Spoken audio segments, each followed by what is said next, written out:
나는 평소에 탈세가 범죄이듯 공직자가 예산을 낭비하는 것도 일종의 범죄라고 생각하고 있습니다. 더구나 가장 어려운 사람에게 가야 할 돈을 횡령하는 것은 용서받지 못할 범죄입니다. 김어준의 뉴스공장.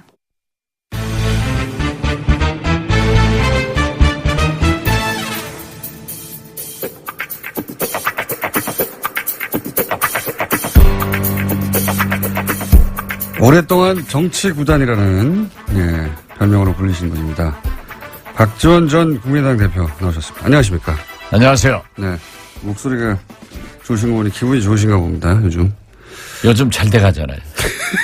제가 미워하는 MB가 곧 구속되게 돼 있다.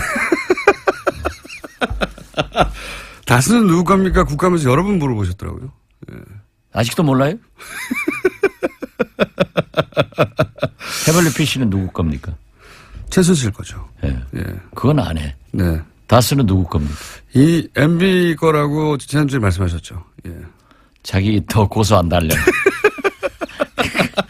다스는 MB 겁니다.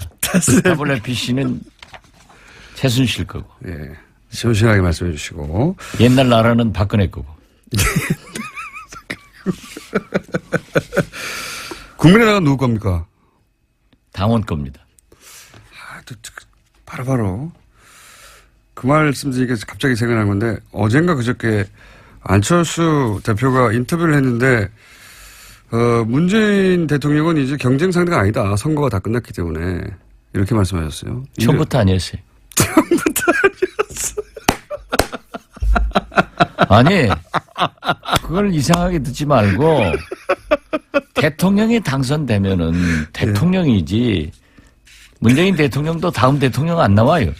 그렇기 그렇죠. 때문에 경쟁 상대가 아니고 일단 선거 결과에 승복을 하고 당선된 대통령에게 협력할 것은 협력하고 야당으로서 지적할 건 지적해야지 무조건 나쁘다고 하면 안 돼요. 근데 제 장점이 뭐냐? 네. 잘하는 건 잘한다 하고 네. 못하는 건 못한다고. 박지원 같은 사람이 없어요. 아니 근데 이제 이런 질문이 나온 이유가 안철수 대표가 선거 다 끝났는데 마치 지금 대선 경선하는 것처럼 계속 문재인 대통령만을 향해서 발언을 쏟아내니까 아무래도 기자들이 그런 질문을 했겠죠. 근데 거기에 대해서 이제 경쟁 상대가 아니다. 선거가 다 끝났기 때문에 이런 답변이 6개월 있다가 나왔다는 게 신기하다는 거죠. 예. 야, 처음부터 그렇겠죠. 아니 지금 12월에 대선 없다는 걸 11월 돼서 깨달은 게 아닌가 싶기도 하고요. 그냥 공장장은 안철수. 처음부터 아니었어요. 재밌는 답변이었습니다. 아주. 자, 시정연설은 어땠습니까? 어제? 기왕 있었던 어제 큰일이니까. 어제 제가 그 자리에서 SNS에 올렸었는데 예. 제가 볼 때는 감동적으로 잘했어요. 그 도입 부분에 말이죠. 예. IMF 외환위기를 당해서 우리 국민이 당했던 눈물 예. 그리고 국복 과정에서 근무기 등 예. 국민 총화를 이루는 그걸 탁 도입하는 것을 보고 예. 그때 주역이셨잖아요. 그때 대표님이. 그렇죠. 예. 제가 IMF 극복하는데 은메달 딴 사람이죠. 예. 그런데 맞습니다. 예. 진짜 저건 누가 썼는지 누가 저렇게 연출을 했는지 참 잘했다. 저건 바로 IMF 외환위기를 가져온 세력이 예. 오늘의 적폐 세력이에요. 그렇죠. 역사가 오래됐습니다, 사실. 그렇죠. 예. 그리고 그렇게 근무기 등 국민 통합을 이루어서 극복한 세력이 우리란 말이에요. 예. 또 민주당이란 말이에요. 지금은 또 갈라져 있지만. 네. 그렇기 때문에 다 그렇게 도입하면서 문재인 나도 이러한 과정을 겪어서 지금 현재의 어려움을 극복하겠다. 그런 의지를 보여주는가 하면은 대북 정책에 대해서는 DJ의 베를린 설은 순서만 바뀌었지. 너무나 감동적으로 잘하더라고요. 그건 잘하는 거죠. 그렇게 받아주셨군요. 네. 그런데 개헌 문제. 예. 그건 지금 현재 대통령께서는 자꾸 지방 분권만 네. 강조를 하는데 국회나 국민은 권력 구조 네. 분권을 요구하고 있는데 거기에서 좀 앞으로 네. 상당한 토론이 필요하다. 그리고 부자 증세 없는 세수 증대는 서민과 영세상인 월급쟁이들한테 고통을 너무 강요하는 것 아닌가 그런 생각하셨어요. 그런데 잘했어요. 잘한 건 잘한 거예요. 전반적으로 잘했고 예, 그런 부분이 좀 훌륭했어요. 걸렸다. 이건 어떻게 평가하십니까? 최근에 중국과 사드 문제가 이제 뭐 아직 완전히 해결됐다고 말할 수는 전혀 없고 이제 어쨌든 서로 잘해보자 봉합 국면에 들어선 것 같은데 여기 대해서 야당에서는 보수 야당에서는 일단 구력 외교라고 하잖아요. 저는 왜 구력 외교라고 하는지 잘 이해가 안 가는데 요 대목은 어떻게 평가하십니까? 잘했어요. 그것도 잘한 겁니까? 외교는 예. 다 얻을 수 없습니다. 그리고 우리는 대한민국은 도랑이든 소예요. 미국 풀도 먹어야 되고 중국 풀도 먹어야 됐는데 우리나라가 지정학적으로 미국, 일본, 중국, 러시아 세계 초 4대 강국에 둘러싸여 있는 나라인데 여기에서 줄타기를 잘하는 게 외교예요. 네. 어떻게 미국도 만족시키고 중국도 만족시킬 수 있어요? 네, 100%는 안 되죠. 안 되죠. 네. 그런데 이렇게 해결해 나가고 또 문제가 있는 것은 또 그대로 남겨놓으면서 해 나가는 것이 외교지. 그래서 구동존이라고 할 거예요. 그런데 그 비난하는 사람들은 구동존이가 무슨 말인지 모를 거예요. 이거 어떻습니까? 최근에 이런 똑 잘라서 요 대목만 한번 여쭤볼게요. 국정원의 특활비 그 3인방한테 뭐 매달 1억씩 줬다. 이런 얘기 하니까 자유한국당에서는 김대중 정부 때도 있었다라고 이제 김대중 정부를 탁 특정해 버렸어요. 근데 김대중 정부 때 있었던 일이라면 대표님이 모를 수 없지 않습니까? 예. 비서실장도 하셨는데. 요거는 어떻게 생각하세요? 분명한 것은 박정희, 예. 전두환, 예. 노태우, 김영삼 정부에는 있었어요. 제가 청와대에 들어가니까 제가 공보수석이었는데 예. 공보수석 산하기관, 영광기관이죠. 예. 거기에서도 매월 가져오더라고요. 그래서 대통령께서 산하기관에서도 가져왔어요? 국정원뿐만 그렇죠. 아니라? 국정원뿐만 아니라 코바코, 예. 언론재단 이걸 가져왔어요. 그래서 대통령께서 어떠한 경우에도 산하기관, 연관기관에서 일체 돈 받지 마라.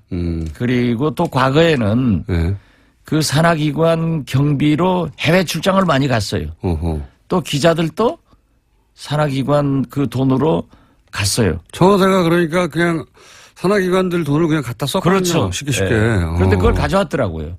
가져왔는데 대통령께서 해가지고 일치 안 받았어요. 국정원도 마찬가지고. 마찬가지고. 또 그 기자들도 우리 김대중 정부 때부터 해외 출장이나 지방 출장 갈 때 전부 돈을 받았어요. 심지어 프레스센터. 예. 외국 나가면 프레스센터를 쓰잖아요. 예. 그 경비까지 다 받았어요. 기자들로부터. 기자들로부터 언론사로부터. 그러니까 돈을 그쪽에 주는 게 아니라 거꾸로 언론사로부터 받았다 그때부터. 받았죠. 자기 비용은 자기가 내라. 그게 이제 전통이 됐는데 예. 그래서 김대중 정부는 없어요. 만약에 그렇게 의심스러우면 당군 할아버지 때부터 한번 정보부가 얼마나 갖다 준 데가 바보라고 그랬어요. 그런데 이제 문제가 예. 그 탑시크릿 국정원 예. 저자인 김당 전 오마이뉴스 국장에 의거하면은 노무현 정부 때 예. 김만복 예. 전 국정원장이 문제가 좀 있을 것이다. 예. 그런 얘기를 제기했더라고요. 김만복 그런데 실제로 국정원장은 있을 것이다. 김만복 국정원장은 좀 문제가 있어가지고 예. 저한테 많이 찾아와서 제가 시트를 좀 원세훈 아시는군요. 원장하고 좀 얘기를 해서 해결해 준 적이 있기 때문에 그 부분은 제가 자신 없어요. 알겠습니다. 김만복 국정원장 부분은 잘 모르겠으나 개인적 일탈일 거예요. 개인적인 일탈일 수 있으나 김대중 정부 때는 그런 일은 자유한국당이 그런 주장을 하길래 제가 여쭤본 겁니다. 김대중 정부 때부터 이미 그런 일이 있었다고 하는데 그게 아니라 그 이전 자유한국당은 예. 자기들이 그런 거 선수였으니까 남도 잘하겠지 하는 거예요. 그 1억씩 간 거는 어디다 썼을까요? 모르죠, 뭐. 그거야. 네. 1억 한번 받아봤어요? 그랬으면 좋겠습니다. 안 써봤으니까 모르는 거예요. 매달. 그런데 우리도 안 써봤는데 왜 저한테 물으세요? 아니 그래도 이제 대표님의 그 경험치와 또 전문용어로 통밥이라고 하죠. 예, 통밥으로 볼 때, 그 돈은 이렇게 됐을 가능성이 있다 정도. 뭐 시술비에도 썼고 그러지 않았을까 그래요. 누구의 시술비라고 말씀하시지 않았습니까요? 박근혜 대통령. 그거 다 보도된 거 아니에요? 그렇죠. 시술을 하신 건데 그 돈은 어디 나왔을까 이런 예. 얘기가 많이 있었죠. 그런데 그걸 쓸쓸해서 아마 예산으로 쓰기는 항목상 어려울 거예요. 그런 항목은 없으니까요. 네. 대통령 시술비 같은 거는. 그랬을 개연성이 있다고. 그 뭐 정상적 시술 같으면 하는데. 예. 미용 시술을 뭐 예. 세금으로 하기는 어렵죠. 지금 문재인 대통령께서 건보 적용 확대도 예. 성형 시술 같은 것은 뺀다는데 그 예산에 그런 게 있겠어요? 아무튼 공장장 아는 게 하나도 없어. 오늘 컨디션 좋으십니다. 이거 어떻습니까? 서청원, 최경환 출당은 어려울 것이다라고 지속적으로 말씀해 주셨는데 여전히 그런 상황입니까? 네, 저는 어렵다고 생각합니다. 왜냐하면 현역 의원의 출당은 3분의 2. 예. 의원 3분의 2가 있는데 의원들이 안 해요. 그런데 홍준표의 그 수를 여기서 읽어야 돼요. 어떻게 읽어야 됩니까? 홍준표 대표는요. 예. 박근혜 대통령은 평당원이기 때문에 윤리위원회에서 해서 열흘만 넘으면 자동적으로 출당이 되는데 예. 서청원, 최경환 두 분은 3분의 2가 돼야 되니까 안 되는 걸 알고 있어요.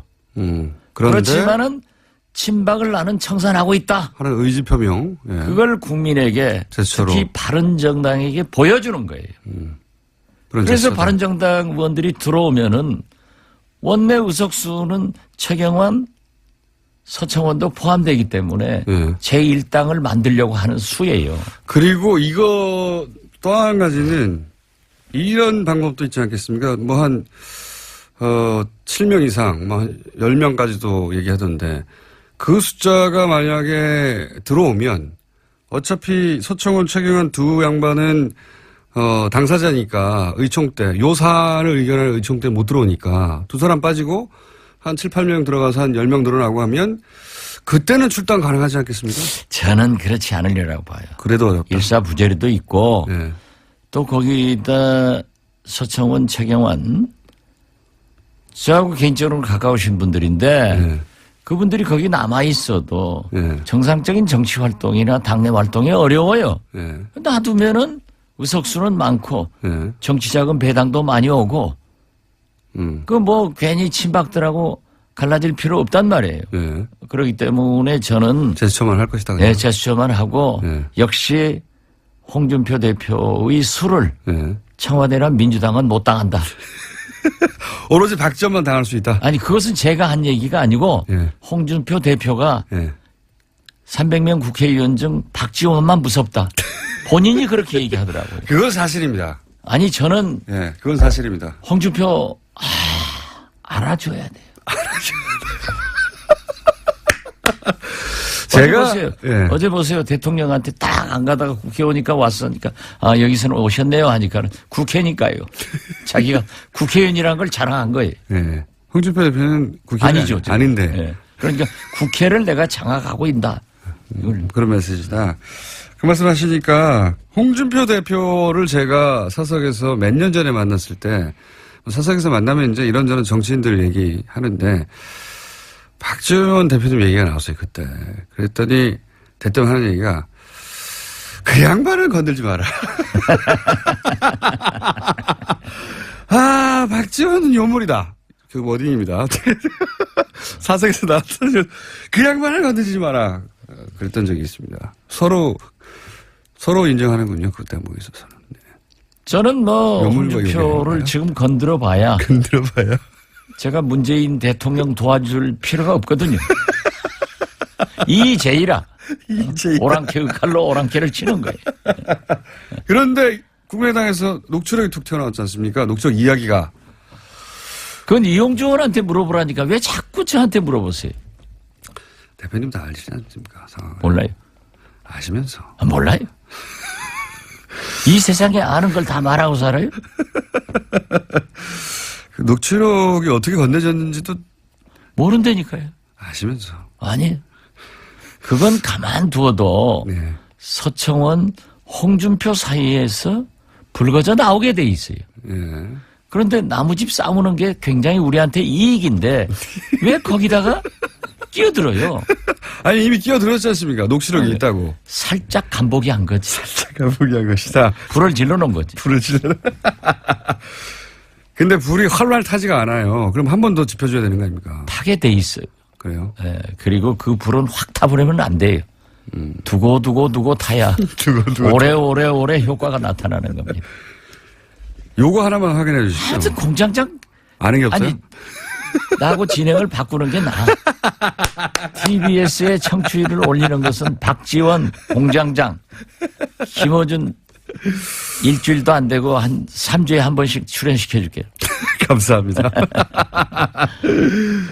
여기 내용에 원래 홍준표 대표하고 서청원 의원 간의 공방은 1심 이전의 상황에 대한 얘기였는데 이용주 의원이 얘기한 것은 1심 이후의 상황입니다. 그래서 이게 녹취록이 두 개가 있는 거냐 아니면은 그죠? 아니요, 제가 이용주 의원하고 법사위에서 옆에 앉으니까 우리 간사님 아니에요? 네. 저는 유일한 간사 지배를 받고 있는데 네. 그렇게 얘기하시던데 1심에서 무죄 났는데 그러니까요. 2심 항소심을 앞두고 예.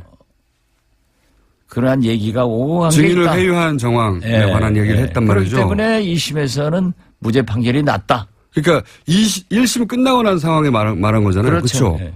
그러니까 이게 별도의 녹취록입니까? 그 이전에 홍준표 대표는 1심 녹취록 모른다니까요. 그렇게 자꾸 저를 유인해 가면은 제가 빠질 것 같지만은 제가 누구예요? 박지원이에요. 자, 그러면 이영주 의원이 이 뻥을 치지는 않았겠죠? 그죠?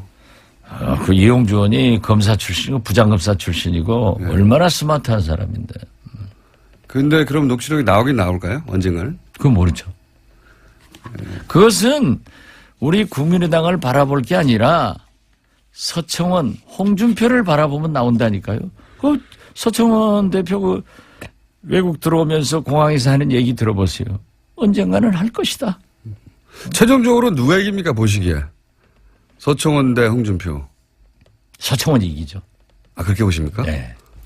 왜냐면 이 그러니까 녹취록. 예. 홍준표가 그 절대 그 이상 확전 안 할 거예요. 여기서 이긴다는 의미는 서청원 의원은 계속 당에 남고 홍준표 대표의 어떤 지적. 아니, 그 발언에 대해서. 그 발언. 예. 녹취록, 배틀에 있어서는 적어도 서청원 그렇죠. 대표가 이길 것이다. 나는 그렇게 봐요. 녹취록 내용을 아시는군요. 몰라요. 아시면서. 아니, 아는 걸 다 세상에 말하고 살아요? 대통령 한 사람도 자기가 한 행동 딱 거짓말하면서 잡아대던데 뭘 나는 대통령 못 해봤잖아요. 대신 대자 대통령만 했지. 그러면 대신 대자 대통령이면 상황이 맞으셨네요. 상황은 아니고 하왕이지. 하왕 정도. 대신했으니까. 하왕 정도 하셨습니까? 홍준표 대표하고 두 분이서 따로 이게 사석에서 만나서 이런 얘기 주고받고 하신 적은 없어요? 한 번도 없어요. 그러신 것 같더라고요. 예. 예. 두 분이 서로를, 존중하면서 또 괴롭히고 싶어 하면서 동시에, 인정도 하면서 이런 것 같더라고요. 예. 언론에 나오는 얘기만 봐도 알고 예. 그 박찬종 예. 전 의원. 선배 예. 그 의원이 아주 그 재밌는 얘기를 하더라고요. 그분이 보통 분이 아닌데 예.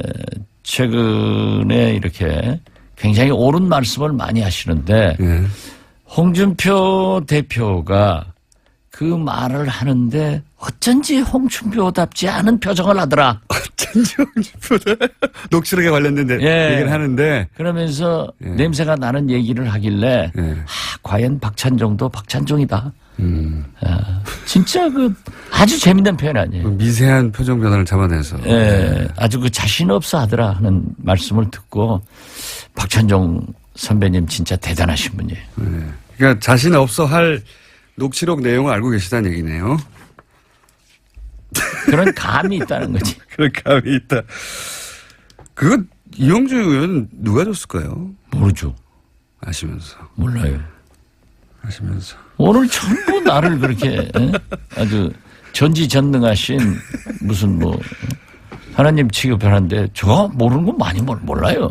바른정당은 어떻게 됩니까? 그럼 남은 바른정당은? 바른정당은 이제 다음 주 예. 11월 중순 전당대회 전까지 13일 전까지. 예. 13일 전까지 갈 사람은 가고 남을 사람은 남는 거죠.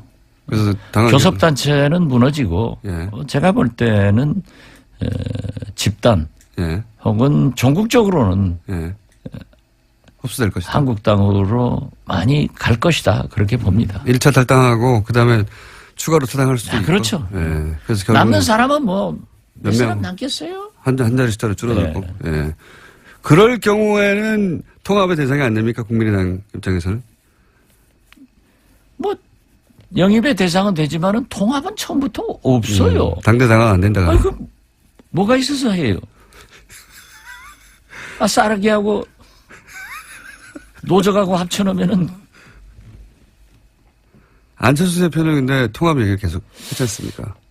뭐 오늘 아침 인터뷰한 걸 보니까 통합은 예. 아니지만은 선거 연대. 정책연합 같은 것은 가능하지 않느냐. 예. 뭐 난 그건 가능하다고 봐요. 예. 그리고 케이스 바이 케이스로 그죠? 예. 그렇죠. 예. 그리고 정책연합은 이제 법안 같은 건 지금도 자동적으로 하고 있다고요. 우리가 필요한 경우에는 적폐청산 이런 경우에는 민주당하고 하고 있고 예. 또 우리가 또 필요한 경우에는 바른정당이나 한국당하고도 하고 있단 말이에요. 예. 그러니까 어제 우리 김동철 원내대표가 아주 중요한 보고를 했어요. 어제 정우택 한국당 대표를 아침에 만나가지고 예. 5.18 특별법 개정안에 대해서 한국당이 반대했는데 그걸 긍정적으로 심의하겠다. 이런 얘기를 했다는 거예요. 이건 그러면 우리가 그거 한다고 해서 한국당하고 연대 연합하는 것은 아니에요. 예. 우리가 제3당이기 때문에 국민이 제3당은 양당제에서 극단적으로 나가는 것을 잘 조정하고 국가와 국민을 위해서 좋은 일을 하라 했는데 굉장히 좋은 일 아니에요. 이런 게 자동적으로 되는 거지. 그래서 그렇게 주도적으로 이끌고 나가면 이중대 소리를 안 듣고 나중에 민주당 따라가면 민주당 이중대, 한국당 따라가면 한국당 이중대. 그러니까 선도 정당이 되자 이거예요. 홍종학 후보 논란에 대해서는 어떻게 보십니까? 안 되겠대요. 안 되겠다고 보십니까? 예, 이번에는? 너무 심해요. 이번에는 통과가 그리고 어려울 것이다? 참 저도 홍종학 의원을 지금까지 오늘 처음 얘기합니다. 예. 좋아했고 예. 저하고도 비교적 가까운 분인데 예. 시민운동 학자로서 예. 너무 표리가 부동해요. 표리와 부당한 판단하신다? 그리고 그 부인이 또 문체부에 예. 자기가 무슨 발레인가를 했대요. 예. 자리를 내놔라 하고 굉장히 괴롭혔대요. 이런 그런 것들이 건들이 있다. 예, 지금 이제 터져 나오는 것 같아요. 뭐 청문회에서 해명할 건 해명하겠지만 어쨌든 지금 현재 상황. 저는 예. 문재인 대통령께서 이렇게 높은 지지도, 훌륭한 시정연설 이런 걸 했으면은 그렇게 문제가 있으면은 바로 설득을 해서 자기 자진 사퇴를 하든지 임명 취소를 해주는 것이 훨씬 더 좋은 대통령이지 안 되는 걸 밀어붙여가지고 틀림없이 저는 그럴 것 같아요. 청문회에서도 문제가 되면은 그대로 임명 강행해버리면은 오만으로 보이는 거예요. 알겠습니다. 고사안을 그렇게 보시고. 자, 시간이 거의 다 됐는데, 홍종학 안 된다고 하니까는 공장장 목소리가 확 작아지네. 아닙니다. 네. 시간이 실제로 다 됐습니다. 실제로 다 됐는데, 근데, 또 일주일 기다려야 되니까 오신 김에 짧은 질문 단답형으로, 두 가지만 더 드리면, 유승민 후보의 대선 후보로서의 가능성은 여전히 살아있는 겁니까? 본인 네. 본인 생각에는 살아있겠죠. 안철수 대표의 대선 후보로서의 5년 후의 가능성은 여전히 살아있습니까? 그것도 본인이 강력하게 원하기 때문에. 예, 본인 생각에는. 국민의 생각은 앞으로 4년 후에 어떻게 변할지 모르죠. 그러니까 그리고 그 두 분이 다 어떻게 국민 속으로 들어가서 언행을 하느냐에 달려있지. 그렇긴 한데. 제가 생각하면 제가 해야 되는데. 근데 제 말은 지금까지의 어떤 쌓아온 커리어나 하는 정치적 판단을 볼 때 그 자질로 보아 쉽지는 않을 것 같다라든가 그런 감이 있지 않습니까? 그 감이 또 대부분 맞잖아요. 예. 그 감을 여쭤보는 거죠. 미래는 아무도 모르지만. 내일 모레 만나면 국회에서 뭐라고 하겠어요. 잘 하도록 해야지. 오늘 여기까지 하겠습니다. 네. 오늘 컨디션 좋으신데 시간이 너무 짧으네요. 시간 저희 좀 늘리도록 하겠습니다. 앞으로. 예. 감사합니다. 지금까지 아직 코너 제목이 안 만들어졌습니다. 예, 많은 코너 제목들 보내주십시오. 요요 커플 하나 나왔고요. 예, 제가 요괴로 불리거든요. 시사 요괴. 그래서 요물로 불리기 때문에 요요 커플 후보입니다. 자, 국민의당 박지원 전 대표였습니다. 감사합니다. 네, 감사합니다. 도시건축가 김진애 박사님 나오셨습니다. 안녕하십니까? 네, 안녕하세요. 네, 오늘 저희가 시간을 약속한 만큼 확보했습니다. 거짓말도 잘 둬요. 원래 확보한 거는 원래 약속이 17분이었어, 1년 전에. 근데 점점 줄더니, 이제는 12분만 돼도 막 그냥 생색을 내시는 이 공장장. 10분이 넘어가기 쉽지 않거든요. 더군다나 특히 목요일 날은 글쎄, 이걸 표현을 어떻게 하면 하여튼 블랙스타들이 너무 많이 나와. 안민석, 김성태, 박지원 이런 식으로. 블랙스들이 너무 많이 나와가지고 저는 그냥 완전히 쪼그라져 있는데 시간마저 쪼그라들면은 너무 그렇습니다. 네. 밖에서 네. 기다리시면서 박장대소를 하면서 방송을 들으시니까. 네, 재밌어요. 자, 권력과 건축 이런 주제로 지금 몇 주째 하고 있는데 네. 지난주에는 이제 노무현 전 대통령까지 왔습니다. 봉화 이제 사저. 봉화 사저에 대해서 네. 얘기를 했죠. 사실 지난번에 얘기하고 난 다음에 오신 분도 많고요. 메시지도 엄청나게 받았고요. 네. 또 책 쓰자고 또 그러는 사람도 뭐 하여튼 간에 굉장히 많이 받고요. 많은 분들이 또 그 두 분의 하여튼 너무 일찍 가심과 그 두 분의 케미에 대해서 굉장히 좀 반가워하고 많이 그러셨어요. 근데 두 분의 이제 그 궁합을 얘기를 드렸는데 그러니까 지난번에 전 대통령도 건축 하신 분도 돌아가셨으니까. 네. 예. 봉화 사저를 이제 설계할 건축가를 고를 때 물론 건축가가 물론 건축주의 마음에 들어야 됩니다. 그거는 이제 제가 지난번에 얘기 드린 면접을 코드 봐서. 예. 면접했을 때 하여튼 이거는 불편한 집이 되는 게 좋다. 이게 이제 그거 참 지금 특이한 근데 말씀이에요. 거기에 이제 꽂힌다는 대통령도 이상하거든요. 두 사람 다 좀 이상합니다. 집이 불편해야 돼. 그랬더니 맞는 말이다. 두 양반 다. 그런가 하면은 솔직히는 뭐 건축주도 건축가 마음에 들어야 됩니다. 사실은 이게 뭐 사실은 뭐 돈만 받는다고 설계할 수 있는 건 그러니까요. 아니거든요. 자기 특집은요. 건축 철학을 이해해 주는 사람하고 일하고 싶죠. 그럼요. 근데 예. 이제 노무현 대통령은 왜 정기영 선생의 마음에 들었을까? 네. 거꾸로, 그게 이번에는. 예. 그거는 이제 바로 이거예요. 마을이라는 얘기를 하신 겁니다. 이거는 봉화 뭐냐면 마을. 내 집을 짓는다는 것보다도 예. 내가 마을에서 여러 가지 일들을 하고 싶다. 그 마을의 베이스 캠프가 됐으면 좋겠다. 이런 말씀을 하신 거예요. 그러니까 또 이제 정기영 선생님 또 완전 꽂혔죠. 이게 완전, 뭐냐. 네. 거기가 제가 가본 경험으로 말씀드리면 저는 이제 두홍의 마을 바위에 올라가 보고 네. 전체 보고 싶었어요. 전체 소위 마을이 어떤 구도인지 그리고 이제 사저 한창 괴롭힘을 당하실 때 그 사저와 경호동 사이 이어지는 길목에서 담배를 피셨잖아요. 네, 네. 그게 사진이 잡히고 했는데 네. 일부러 그 자리에 가서 담배도 펴보고. 네. 네. 근데 굉장히 이상합니다. 동네가. 네. 어떤 의미에서 이상하냐면 그러니까 정말 마을이에요. 네. 뭐라고 표현해야 될까요? 해보세요. 나 근데 지금 귀를 쫑긋하고 듣고 있습니다. 어떻게 네. 표현하실지. 마치 이제 같은 종교를 믿는 소수 종교를 믿는 분들끼리 자기들끼리 마을을 꾸며가지고 그 안에서 네. 어떤 지속 가능한 공동체를 만든 것 같은 그런 느낌이었어요, 저는. 네. 그러니까 뭐 예전에 마을들이 예. 되게 이제 그 시족 마을들도 있고 예. 친족들이 모여서 하는 마을도 있고 이제 이런 경우니까 그럴 수도 있는데 저는 그것보다도 그러니까 제가 처음 가본 거는 아직 대통령 살아계실 때예요. 그 뭐 이제 봉화 얼만큼 저기 안 했을 때. 그러니까 제가 대통령 마을이라고 그럴 때 갖고 있는 이제 이런 인상 같은 게 있습니다. 대통령 마을 같은 건 없죠. 아니 사실 그런 건 이제 우리나라에서는. 대통령이 예. 살았을 것 같은 마을. 예. 뭐 이제 우리나라 그건 이제 대체로 머릿속에 생각하고 있는 거는 우리나라에서 옛날에 왜 좋다 풍수적으로 좋다고 얘기하는 거를 상상을 해요. 그러니까 예. 남양 바르고 예. 양주 바르고 뒤에 산이 있고 예. 아주 앞에 물이 있고. 환하고 예. 막 뭐 이러면서 앞에 물도 있고 뭐 예. 이제 굉장히 그리고 포근하고 예. 이런 거를 생각을 하고 갔어요.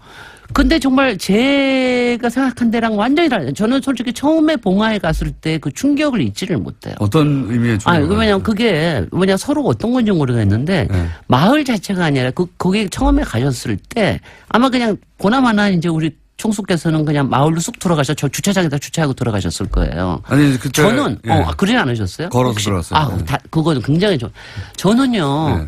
그 봉화마을 그 들어가는 입구에 중공업지대 있지 않습니까? 네. 공장 동네가 있는데 거기다 세워놓고 걸어서 들어갔거든요.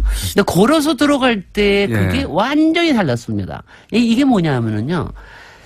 이게 뭐냐면은 이게 그러니까 스쳐가는 데요. 이게 뭔가가 흐르는 데입니다.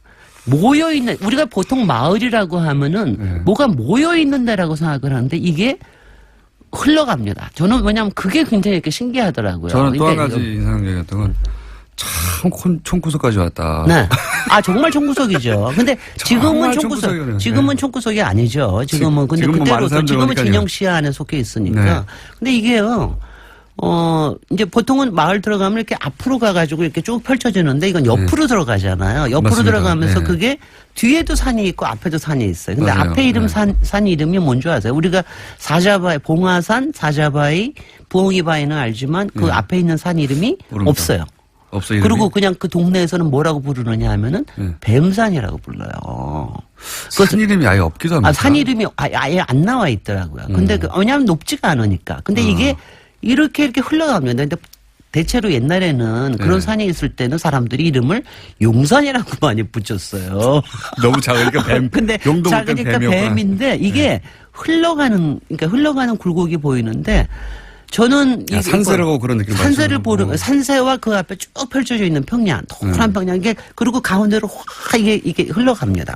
그게 저는 야, 이건 정말, 그러니까 뭔가 기가 흘러간다라고 하는 그런 느낌을 저는 받았어요. 그래서 굉장히 신기해 했는데, 그 뱀산이, 그래서 솔직히는 이제 풍수하시는 분들이 이 마을을 굉장히 많이 해석을 하셨습니다. 어떻게 해석하나요? 여기에 이제, 그러니까 제가 이제 풍수 얘기하면 자칫하겠는데 그 얘기만 나오니까. 근데 이 얘기만은, 이게 기가 흘러가는 데는 맞아요. 모이는 곳보다 흘러가는 거. 그 다음에 뱀이라고 하는 게 용이 아니다. 용은 완성된 거지만, 뱀이라고 하는 거 아직도 뭔가 되려고 꿈틀대는 데다. 거기서 뭔가를 여유주를 잡으려고 하는 야망과 이런 게 여기서 자라났다. 뭐 이런 얘기를 하고 하는데. 대통령이 났다고 하니 대통령이, 근데 그것도 붙인 정말 거겠죠. 풍수 하시는 분들이 대통령이셨을 때 해석하는 거와 대통령이 돌아가시고 난 다음에 해석하는 게 또 달라집니다. 그렇죠, 당연히.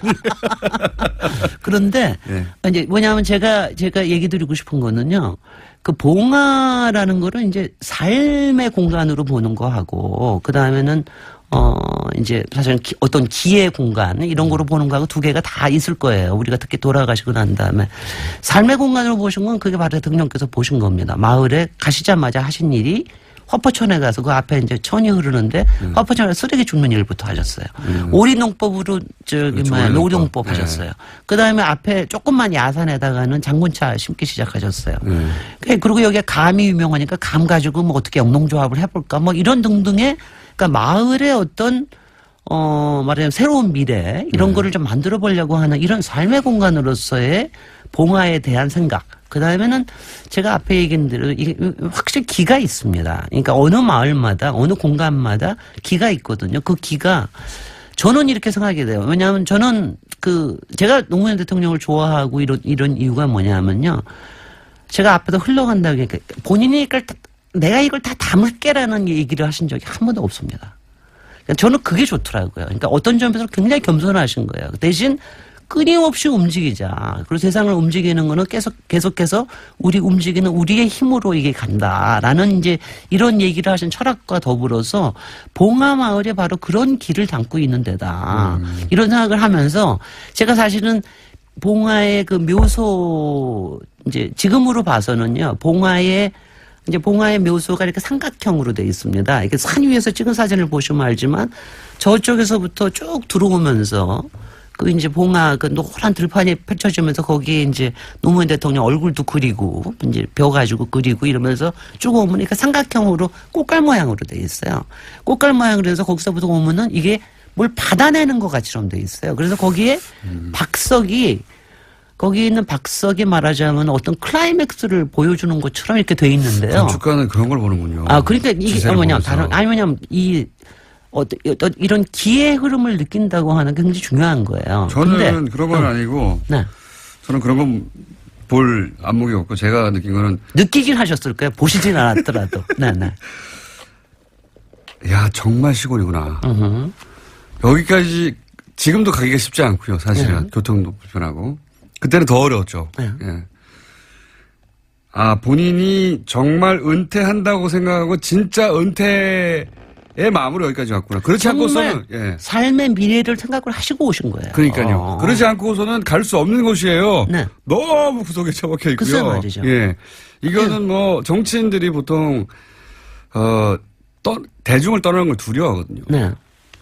아니 근데 그래서 이분은 진짜로 은퇴를 한다고 정말로 마음먹고 왔구나. 아니 근데 은퇴하고도 가셨는데 그래서 저도 가끔 그 생각을 하는데 거기를 우리가 너무 많이 찾아간 게 잘못됐었나 보다. 아니 왜냐하면 저는 처음 찾아갔을 때 네. 봉하마을을 찾아갔을 때 이제 쭉 걸어 들어갔는데 마침 그때 대통령이 나오셔서 아직 거기 모두 없고 그럴 때 나오셔서 이제 헬로우 뭐 이런 거 이제 국민들 만나시고 그럴 때였는데 정말 행복해 보이셨거든요. 그러니까 그래 또 동시 생각한 게 대통령 재임 기간에 본인이 가진 모든 에너지를 다 썼고 네. 할 수 있는 본인이 후회 없이 할 수 있는 바를 다 했다고 생각했고 그래서 이제는 그거는 끝났고 삶의 그 단락은 끝났고 이제는 은퇴해서 자연인으로 이 동네를 내가 가꾸면서 동네 이장처럼 정말 은퇴한 삶을 그렸구나 이런 느낌을 받았어요 저는. 그래서 제가 이제 시간이 얼마 없어서 그래도 중요한 포인트 얘기는 하나를 해야 되겠어서 2분 남았어요. 제가 이제 2분 남아서 제가 하는 게 이제 봉화에 가실 때요. 뭐 봉화 사절을 간다, 묘소에 가신다 이런 생각보다도 그냥 봉화 가시는 거로 생각을 하십시오. 봉화라는 마을 자체를 보고. 그러니까 아까 제가 묘소 얘기도 했는데 그 박석이라는 게 지금 사실은 이제 디자인적인 측면이나 기가 흐르는 거 보면 거기가 클라이맥스예요. 뭔가 있고 이제 거기에서 뭔가 그러니까 거기서부터 연결되는 선도 생각하십시오. 그리고 봉화에 가실 때는 절대로 주차장까지 가지 마시고 입구에서 거기서부터 걸어가시는 게 굉장히 좋아요. 그러면 이제 이게 무슨 길일까, 뭐가 이게 여기서 흘러가는 게 뭘까라고 하는 게 느껴집니다. 그래서 저는 뭐랄까 독특합니다. 공간이. 아니요, 그거는요. 아니 그러니까 그걸요 우리가 말을 못하지만 길한 어느 공간에나 기가 있습니다. 그리고 대통령께서 과학적으로는 자기장입니까? 어저께 들었습니다. 뭐 자기장과 여러 가지가 있을 거예요. 그게 사실은 이제 풍수에서 얘기하는 게 햇볕과 바람과 물 이거의 관계에서 일어나는 거니까. 근데 저는 그게 이제 이런 거라고 생각해. 길하는 거를 무슨 우리가 뭐 나쁜 거나 무슨 미신적인 이게 아니라 우리가 공간에서 느끼는 어떤 에너지입니다. 그리고 자기의 충동이에요. 그래서 그거를 봉화를 생각을 하실 때는 봉화 가는 길에 그 마음이 어떤 건가. 그리고 봉화를 떠올릴 때 그 마음을 생각을 하시면 참 좋겠고요. 또 딴 얘기 좀 하고 싶은 건 많은데 여기까지만 할래요. 왜냐하면 이 얘기가 굉장히 중요하기 때문에. 그래서 저는 제가 가령 이제 제가 어디를 갈 때 우리가 봉화라고 하는 걸 간다는 자체보다도 봉화를 그리는 마음, 봉화를 가는 마음 이게 굉장히 우리가 공간에 대해서 갖는 우리의 굉장히 좋은 태도라는 생각을 합니다. 그러니까 노무현 전 대통령을 좋아하셨던 싫어하셨던 제가 보기에는 그 공간을 한번 가볼 만하다. 그럼요. 굉장히 다른 느낌이 있습니다. 기까지는 모르겠고 여긴 정말 이상하다 이런 느낌이 확실히 왔습니다. 신비롭기도 하고요. 각자 그 느낌은 다르겠지만 다르긴 합니다. 확실하게. 자 오늘 여기까지 듣겠습니다. 도시건축가 김진애 박사였습니다. 감사합니다. 안녕. 안녕.